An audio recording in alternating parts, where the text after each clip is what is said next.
something? Oh yes, a good Sri Lankan tea. Very good.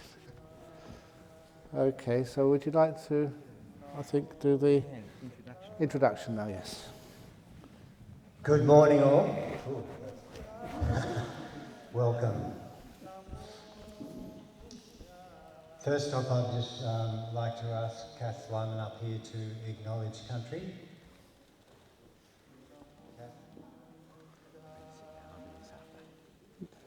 Do what? Oh yeah. Bit of pen time. Good morning all. Good We morning. acknowledge the Noongar people as the traditional owners of the land on which we meet today. We pay our respects to the elders past, present and future. Thank you. We're not just still Noongar land. I just want to, first off, before I introduce our special guests, a few thank yous. Thank you to Sandy and Pradeep for inviting the monks here today and giving us a wonderful opportunity to offer dana to members of the Buddhist Sangha of Western Australia. Thank you. Also a thank you to Cherie and the Walpole CRC for helping with this event, but also for supporting with many others in the community here and on the South Coast. The guys, the family, the kids and Deepal, Nathula, Louis, and Deepal and Sandy in their time of need earlier on in the year. So thank you all for that. So on behalf of the community of Walpole, Nornala, Peaceful Bay, I would like to introduce with a warm welcome Venerable Ajahn Brahm, the abbot of Bodhinyana Monastery, Serpentine. And back in town we have also Venerable Ajahn Mudu, the abbot of Bodhinyana South Coast, Great Southern actually, Monastery Project, and other members of the Buddhist community on the South Coast and the Great Southern and other places. So all welcome and may all be happy. Very good. Okay, so thank you for that. And for those of you who have never met before, the name Brahm, it stands for, there's 5 letters, and it stands for B for Buddhist, R for Roman Catholic, A for Anglican, H for Hindu, and M for Muslim. If there's any members of the Jewish community here, I do apologise.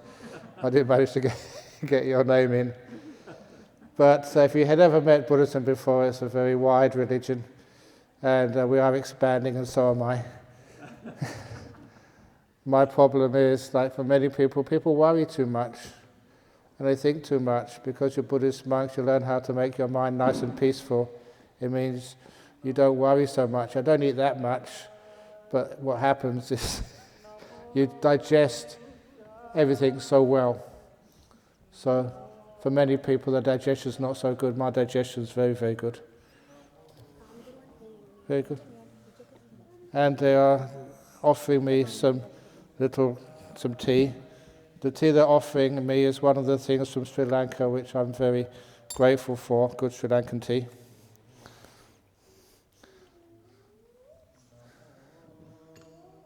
Very good. Okay, yeah. Oh, no, water, no, it'll be fine. You can put some tin kiri in. I've been to Sri Lanka quite a few times, and people are very happy that I like what they like. I'll just squeeze with generosity. Very good. Okay. We're going to do a little ceremony shortly, but to let you know that because Sri Lanka is many, many Buddhists in that country, and the tradition is very strong. Sometimes I get into big trouble being a Western monk, but who knows all about Sri Lankan traditions, because some years ago there was a cricket match on in Perth. I know that Sri Lankans, they love their cricket. Is that true? Very true. Very true. And the cricket match was just a one-day international between Australia and Sri Lanka. You won. No, you lost that one.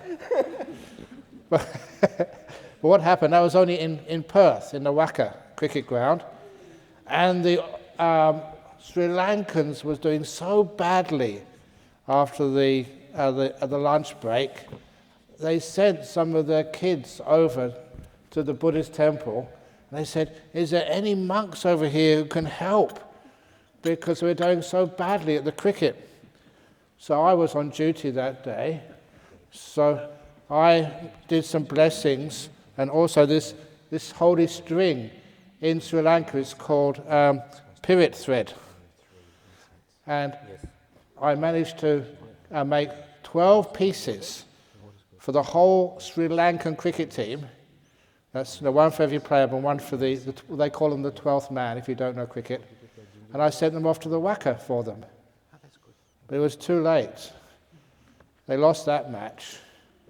But what happened next got me in big trouble, because that was only a warm-up match for the World Cup cricket tournament, which was being held in Sri Lanka and India. And of course, for those of you who know cricket, that was the first time that Sri Lanka won the International World Cup. And everyone in Sri Lanka was just so overjoyed. You know who they beat in the final? Australia. That got me worried. But especially when I saw in the newspaper the following morning, in the front page, that poor old Australia lost. Sri Lanka won, and their captain at the time was a gentleman called Arjuna Ranatunga. And I saw him holding up the World Cup cricket trophy with my pirit thread on his arm. That is why Australia lost and Sri Lanka won that cricket match, because an Australian monk who gave all the blessings to Sri Lanka and nothing left to Australia. I kept that very quiet for many years. Otherwise, I'd have been kicked out of the country. Very good. But it's also that giving little blessings. I mean, you know the story of Pradeep and his wife and his kids coming to Australia. That sometimes you wonder why it is that some people are allowed in, some people aren't. And sometimes when there's difficulties happen, it's great that we can all come together and help and serve to make sure that good people can stay here. And people who are valued in the community, doesn't matter what colour their skin, what religion, age, gender, make sure that good people can always find a home here. And that's why we always say about making always good karma, meet people doing good stuff. And I do hear that Pradeep is a good cook. Is that the case? And you're going to give us something to eat soon? So we'll find out if that's true or not. And depending on how nice the food is, then see how much influence we can give to make sure that you can all actually stay here. Because sometimes people do wonder, why do people go and say get blessings for a project, or they want some encouragement? And many of you may not know my own story, but before I became a monk, I was a theoretical physicist in Cambridge University. And some of my best friends became very close associates of Professor Hawkins. So I was not somebody who didn't have an education. Eventually I became a monk. But in my life I've seen many, many times strange things happen. Things happen which you can only know as some spiritual or psychic phenomena. Even when I was, before I became a monk, after leaving university, I taught in school for 1 year. I remember teaching mathematics. Are any of you good at math? They are? You are? Okay. Just to see how good you are, here's a little question for you. Now listen very carefully. 26 sheep in a field. 10 die. How many survive? Yes? How many? 16. No, it's the wrong answer. Yes? -4. No, that's the wrong answer. Don't know how you got that one. I'll say it again. 26 sheep in a field, 10 die, how many survive? Yes? Don't know. The answer's 10. Look, listen carefully. 26 sheep in a field, 10 die. And that's how many survive. So, sometimes when you teach maths, sometimes you make it fun. And then people enjoy it more. I'll try one more question for you as you come here today. How many seconds are there in 1 minute? Yes? 60. How many minutes in 1 hour? Yes? 60. No, not... Yes, right, minutes in 1 hour. How many hours in 1 day? 3. Yes? 24. And how many days in 1 year? 364. Close. 305. Okay, very good. So if there are 60 seconds in 1 minute, 60 minutes in 1 hour, 24 hours in 1 day, and 365 days in 1 year, how many seconds are there in 1 year? Yes?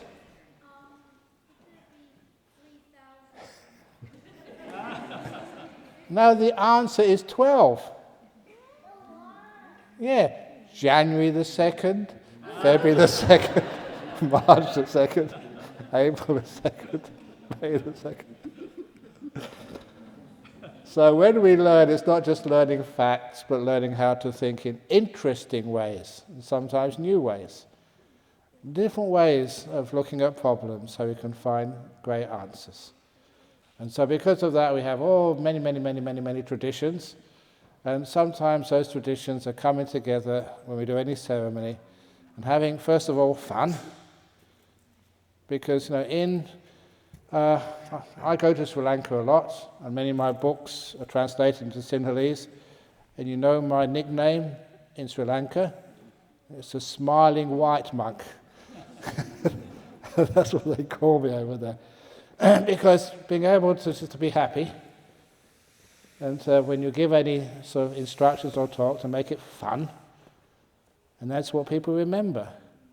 And very, very often, when you make things fun and joyful, people remember them, and they all have very good meaning. So one of the stories, which was fun to hear, but very meaningful in people's lives, was the story of what I call the 2 bad bricks. Now, when I first came to Australia, that was, how many years ago now? 36 years ago now, I think, 37 years ago, that our monks didn't have any money at all, so we had to live out in the forest, under the trees. My first night was sleeping like a kangaroo sleeps, curled up. It was really cold. But little by little, once we can pay off the debt for getting the land, then we had to learn how to work ourselves. Now, I was a theoretical physicist. Now I had to learn how to lay bricks. And it's very difficult. It may look easy. And as I was laying my bricks, I made sure that every brick was perfect before I went on to the next brick. But when I finished my first brick wall, that was when I noticed that 2 of those bricks were crooked. I don't know how I'd missed them, but those 2 bad bricks spoiled the whole wall. And I tried to get them out, to scrape out the mortar, but the mortar was solid. I asked the other monk who was with me at the time, can we please get some dynamite to blow the wall up so I can start again? I wanted to destroy that wall because I could see my mistakes. At night time, I would wake up with a nightmare. I made a big mistake. When people would come and visit, I'd make sure I would take them around so they could see something else, not my bad wall. For 3 months, I suffered.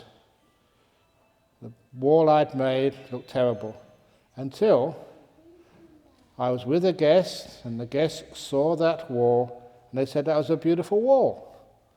And I said, are you visually impaired? Have you left your eyeglasses in your car? Can't you see the 2 crooked bricks? And what they said next to me changed much of my life, and I've shared this story with so many people. And it's actually saved many, many marriages as well. It's no joke, no exaggeration. And they said to me, yes, they could see the 2 crooked bricks, but they could also see the 998 perfect bricks as well. And that was the first time in 3 months I could see anything other than my faults. Because I could only see my faults of 2 bad bricks. That's why I wanted to destroy that wall and blow it up. I had nightmares about it. And when that other person said, why not look at the bricks to the left, to the right, above and below your mistakes? And they were right. It was a beautiful wall. And it's still there to this day. But only when I realized how to let go of 2 mistakes and look at the 998 perfect things in the world and realize that that's the world and that's beautiful. And later on, when I told that story at a cancer group in Perth, one of the people in the group came up to see me afterwards and say they were a builder. They were suffering from cancer, but they were a builder. And they told me, he said, all builders make mistakes. All bricklayers lay crooked bricks. But he said, I'll tell you a secret. In the building industry, when we make a mistake like that, we tell our clients it's a feature. And we charge them an extra couple of $1,000s for it. And I thought that's beautiful, because the mistakes in life, they're like the features in life. And they make you individual, unique, special. No one else like you in the whole world. And that's what makes people beautiful. So, whenever you get upset or angry at somebody, always see the beautiful things in life. When there is any mistake, you can always, it's not mistakes, it's innovation. Trying new things out, seeing what we could do next. And especially, for the school children here today, please encourage mistakes in school. Because in mistakes is where we learn. Now always remember that there's something which we call the 70% rule. The 70% rule means that if when you set a test, if all the kids get 80%, 90%, 100%, it's not a good test. It's too easy. If they get sort of 10%, 20%, it's too hard. If you aim for about 70% in any tests at school, you'll find if they average about 70%, they get confident they can do this. And the 30% on average where they make mistakes, that's where you, as their teachers, or as their parents, as their friends, that's when you can know their weak points, so they can work on those weak points and improve them. If we didn't make mistakes, we'd never find out our weaknesses in life. So we'd never be able to really work on them and become better human beings. So mistakes are where we learn and where we grow in life. So mistakes, always to be celebrated. So anyway, so that's just a little warm-up for everybody. And now we are going to, what we're going to do next? Okay, we did a little ceremony. We're going to do some Buddhist chanting. And the Buddhist chanting, you won't know anything about what it means, which means we can make mistakes. You okay with this? Is there anything else you want? Do some period chants, okay. If I make a mistake, please remember, only give me 70%. I've done many ceremonies, but every part of, whether it's Sri Lanka, whether it's Australia, whether it's any part of the world, we always have our slight differences of tradition. But this is a basic tradition to give the period chanting for you. And again, I've got to be very careful with the period chanting. This is actually to help with your stay in Australia. So it's basically forever, and for your happiness of your wife, your kids, and your family, and all the wonderful friends you've made over these years. To celebrate all of that. And so this is called period chanting, and when we do this to celebrate everybody and the friendship, again, I always must be careful. I told a story, I think, this morning, that once, about 2 years ago, I was called up to Royal Perth Hospital, to the ICU. There was a gentleman there who was a Chinese national. He's migrated to Perth a long time ago. But he was in the ICU in a coma, and all his family had come from many parts of the world to be with him for his last moments. And they asked me to come up, it was very short notice, to do some chanting for him. So I went into the ICU and I did some chanting, very powerful chanting for him. And no exaggeration, he came out of his coma right there. And he started recovering. And I thought that was wonderful to see such almost like a miracle happening. But then, when I went out to see the family, they were very upset at me. They come from Taiwan, they come from Hong Kong, they come from the United States. They'd even arranged a funeral service already. And now he's going to recover because the monk did the chanting.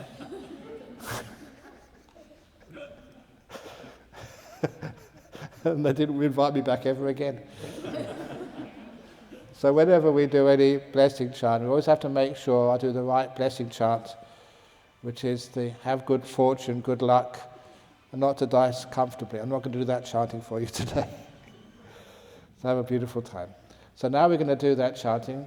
We'll just do the Ajahn Brahm, those three chants, yeah. Okay. Yes, okay. And we also got the holy string, the period thread. You take some. Okay. And you're going to... Yeah. And we usually make water, blessed water, that's good enough. In front of you? Yeah, and that's good, yeah. Just there? Yeah. Okay. And the light is on your right hand side. Very good. So this is like very old traditions to make the blessing water.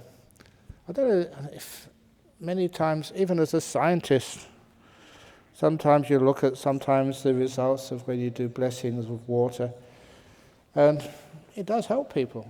There's one lady I know, and she lost her voice. And so she went to, I think her daughter called, "Can you please come up? She can't speak." And so I did the blessing water for her, and she gave some to drink, and she could speak again. And around about half an hour after drinking that water. It's amazing, like miraculous. But then I think her daughter complained, "Please don't give her that again," because it was much more peaceful when Mummy was silent. But anyway, it does actually work. So anyway, give this, it'll last about maybe 5 or 10 minutes. Is that okay for you? 5 to 10 minutes, okay. So here we go. Now I light the candle at the top there. The candle, the light is always a symbol of wisdom. So I'm going to put some wisdom in the water with our kindness and blessing to make the 4 of you and everybody else in this room happy and well. Is that okay? Good. And successful in your career. In Australia, in Walpole, or in you're in Nonalap. Yeah, down there. So here we go. Namo tassa bhagavato arahato samma sambuddhassa. Namo tassa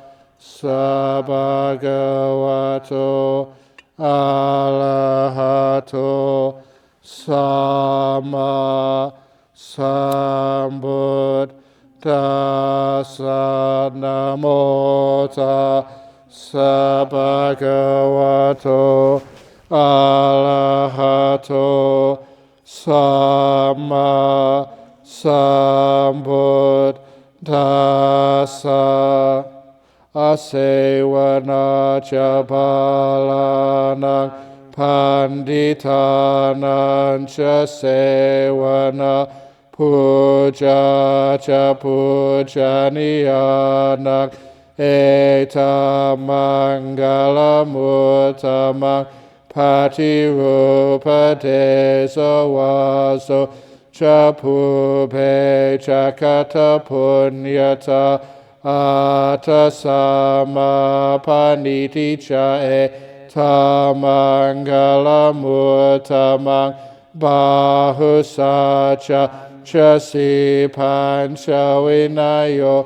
chasusikito subhasita chayavacha etama galamutamang mata pitu upatana puttadavasa sangho anakula chakamanta eta mangalamuttamang danancha dhammacharya chayatakanancha sangho anavajani kama nieta mangalamuttamang avati vairati papa majapana chasanyamo apamado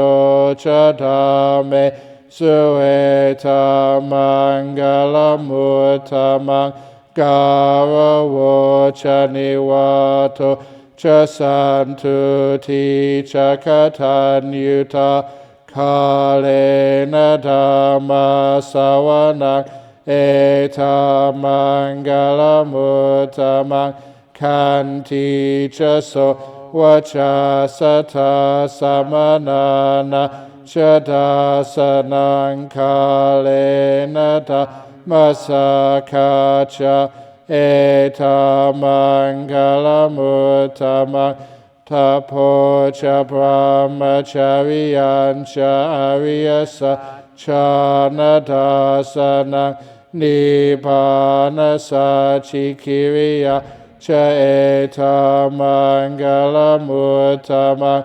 puttasalokadame hichitang yasanaka patiyasokang viraja kemang eta mangalamuttamang eta tissa nikatwana sabatamapara jita sabata soti gachanti tantesa mangalamuttamanti yang kinchi vittang idawa hurang vasage suwayang ratanang panitang nano samang atitata gatena idampi buddhe ratanang panitang etena sa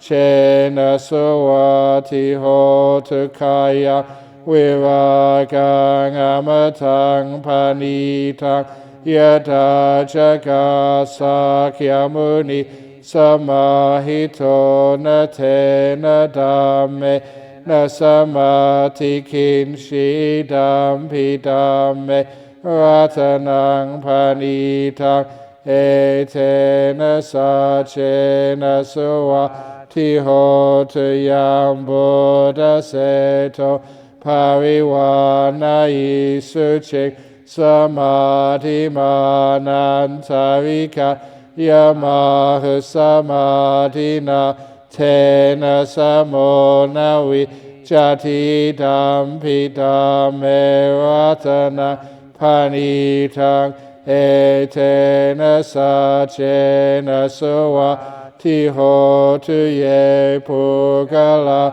atasatang pasata Chatari etani yuga nihonti te dakineya sugata sasawaka ete sudinani maha palani dambi sange ratanang panitang etena sacena suva Tihotu Yesu payuta manasadalhe nanikamino gotamasa sanam hite patipata amatang vigai halada mudani bhutik punjamana idam pisange ratanang panita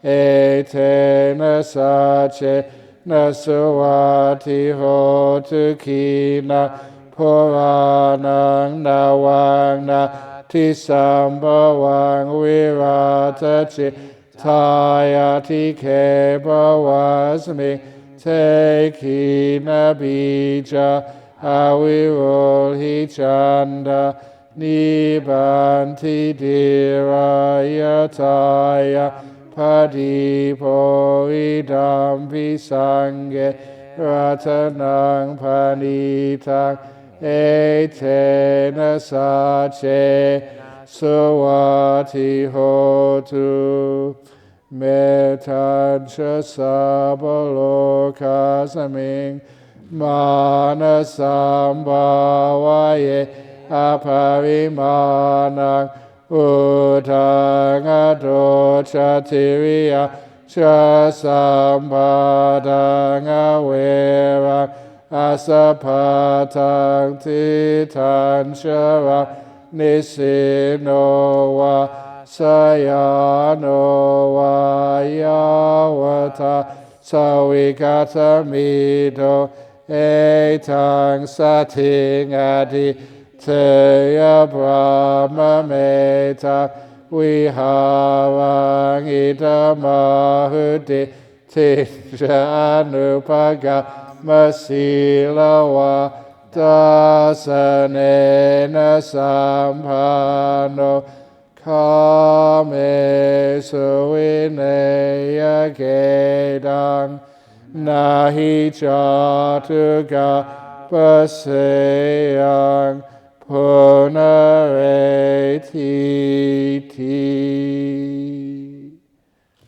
Very good. So sometimes afterwards people say sadhu, sadhu, sadhu. And that is an Indian, Sri Lankan word, Pali word. But you know what it means? It means awesome. Awesome, awesome, awesome. And also I was looking at you while you're listening to the chanting, and many of you weren't smiling anymore. So, but always remember, if ever you get depressed, either at work or at life, because it's difficult, or you wake up not feeling very good, or even at school, you have a difficult day at school, always remember to do your exercise in the morning. Every morning, when I get up, I do 10 push-ups. I do, really, honest. My 10 push-ups, but I don't do normal push-ups. Could you hold this where I can show them how I do my push-ups? I put my, okay, you can join in. Put your fingers next to your, and push up. 1, 2, 3, 4, 5, 6, 7, 8, 9, 10. In front of the mirror. And it was true. You need to exercise your smiley muscles. People exercise their legs, exercise their arms, exercise so much of their body, but they forget about their smiley muscles. So make sure you do your 10 push-ups every morning in front of the mirror. 1, 2, 3, 4, 5, 6, 7, 8, 9, 10. Very simple way, and it's not a joke. Some of the things which you talk about, they sound funny, I remember doing that for almost 2 years, when I was at college. 2 years to make sure that when I got up in the morning, even if I'd been up late the night before, stand in front of the mirror and do my 10 push-ups. It meant, because I meant every morning I was laughing at myself. And that made me change my whole attitude towards life and look at life with a smile. So the same thing happens, but you can actually laugh at life and find the funny side of it, rather than seeing some of the negative side of it. There's always lots of fun in life, no matter what happens. Even when there's things like COVID happens. Some difficulties, but some opportunities as well. So much so that I didn't know this, that when I was, sorry, did you lose that yet? No, I haven't. Okay, that when it was my birthday recently, as a birthday gift, one of the monks, he got some of the stories which I'd said, and he put them in the book.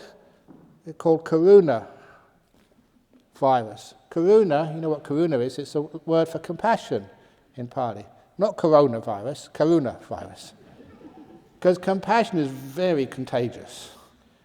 When somebody is kind to you, you want to be kind back, or kind to somebody. So that's why Karuna virus, a little book. And if you want to copy this book afterwards, I don't know if there's enough, but maybe. 70, yeah, maybe. We'll see how it goes. But anyway, that people say, well, how much do they cost? They are priceless. And I mean that because some time ago, when I was giving talks, somebody called up and said, how much do you charge to come to your temple to listen to a talk? And I told them the truth, nothing, it's all for free. I said, no, you don't understand. How much dollars do I have to give? I said, it's for nothing, it's for free. And then they said, well, you can't be any good then. So because in our Western world we always think that if it's worth anything, you have to pay for it. So now I never say these books are for free. They are instead priceless. You understand? Now that's for free, but not just to throw away. Okay, so we can give some of those things out afterwards. And it means that people get happier as a result. And of course, we do this, and if you get these, it is because out of respect for Pradeep and his family. Otherwise you wouldn't be here. But whenever you do something like this, and you get something, you don't need to go up and say thank you to anybody. We call that paying it back. There's another concept, which is a very ancient concept, was called paying it forward. Have you heard about paying it forward? So if somebody helps you, don't give them something back. Instead, what you do is you pay it forward. You make sure you go and help somebody else in the future. So Pradeep, all the people who supported you and your family, continue to support you to make sure you get your PR visas and everything goes well in your life. There's no real need to say thank you to them, but you'll be in debt to them. And later on in your life, when somebody else really needs a hand, like other people gave their hand and their help to you, you give it to them. And when they say, oh, thank you so much, Pradeep, for helping us, you say, no. Now you go and help somebody else. And that way the kindness, the giving, the sharing goes on and on and on without end. If you think you can pay off that debt and give it back, then it's finished. But what we do instead, we always help somebody else. And that way it goes on forever and ever. So the same at school. If somebody helps you, you make sure that you know what it feels like to be helped, so you can go and help someone else afterwards.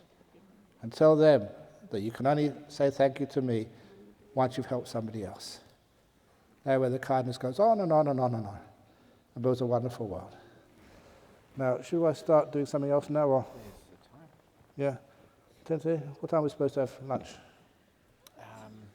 We can have lunch, and we can do some holy water blessing later on, or now. Yeah, I'll do the holy water blessing later on. And we can have our lunch. Is it ready? That's a good idea, because otherwise it gets cold. So we can have our lunch. Is everyone else going to share a lunch as well?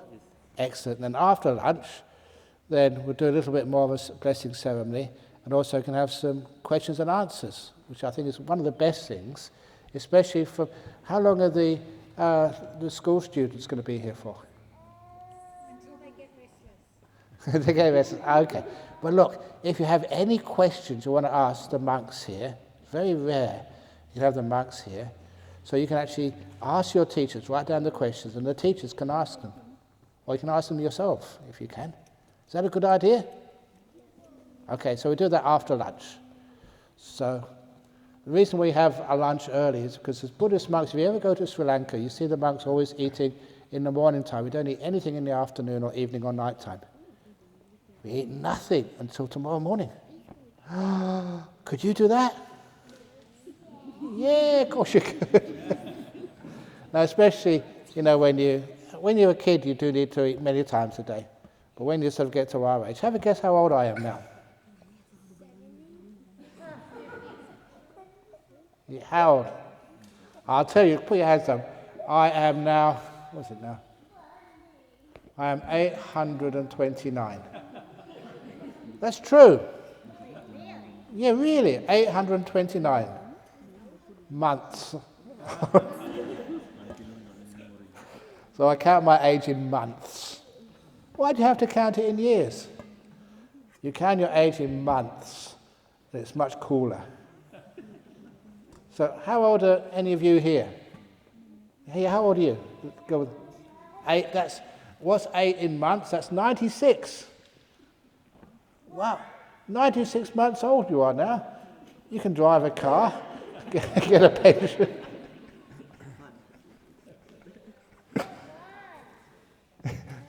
How old are you? Not one. No. How old are you? Any of your kids there? He's 4? That means you're 48. Very old. So anyway, what is age anyway? So we can now have the lunch to be served to the monks.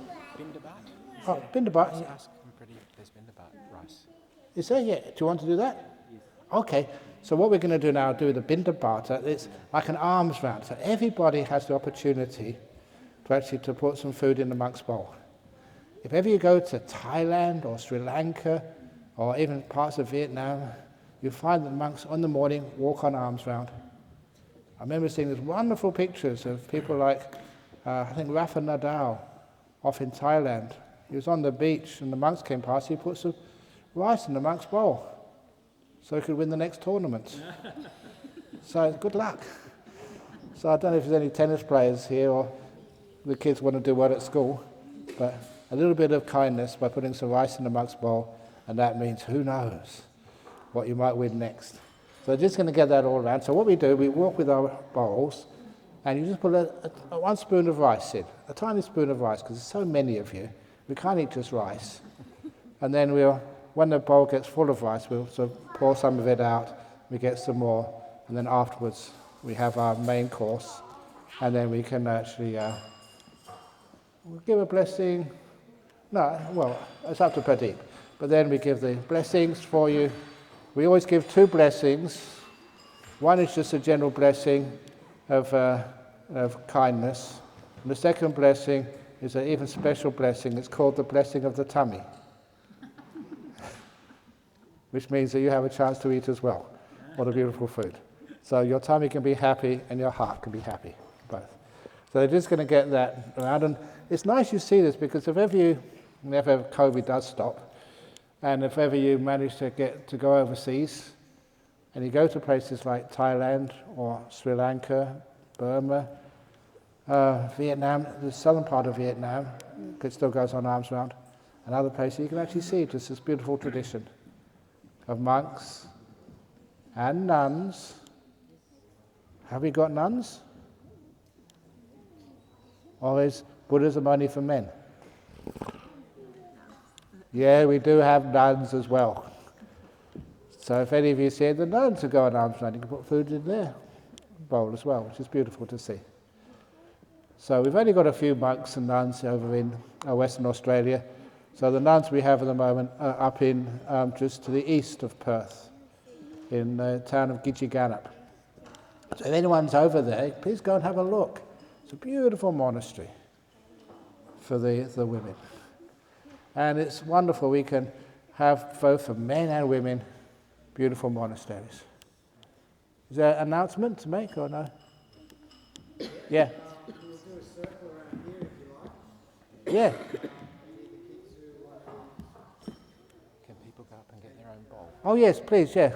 Please, if you get your own little bowl of rice or whatever and arrange it. So if you'd like to arrange everybody, while the kids in the front are having a pillow fight. Maybe if they all just wander up and get a bowl. Yeah, if you wander up there to get the bowl and I put a bit of rice in it, and then you can, you can enjoy a nice the arms round. So yeah, okay, it's all being arranged.